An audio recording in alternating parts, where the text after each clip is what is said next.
Ce 5 février 2022 à Addis Abeba en Éthiopie marque officiellement la passation de mandature à la présidence de l'Union africaine entre le président sortant Félix-Antoine Tshisekedi de la République démocratique du Congo et le président entrant Macky Sall du Sénégal. L'échange de pouvoir s'est fait solennellement au cours de la cérémonie d'ouverture des travaux du 35e sommet des chefs d'État et de gouvernement. Tout en saluant les efforts consentis par son prédécesseur, le président Macky Sall salue les progrès réalisés dans le cadre de nombreux projets continentaux.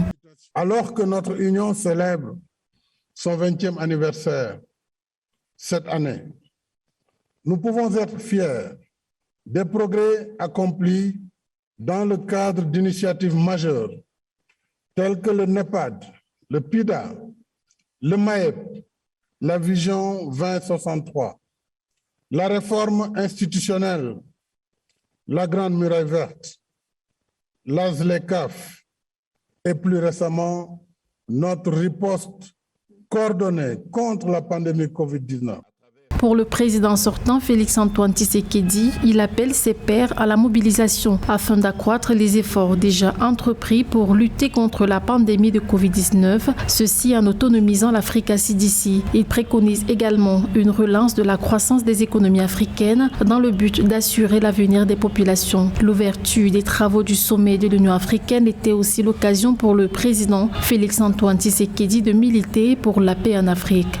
Excellences, Mesdames et Messieurs, faire taire les armes sur le continent demeure un impératif vital. Mais il nous faut réellement passer de la parole à l'acte. Il est grand temps de consolider l'architecture africaine de la paix et de la sécurité et d'assurer l'opérationnalisation générale et totale de la force africaine en attente.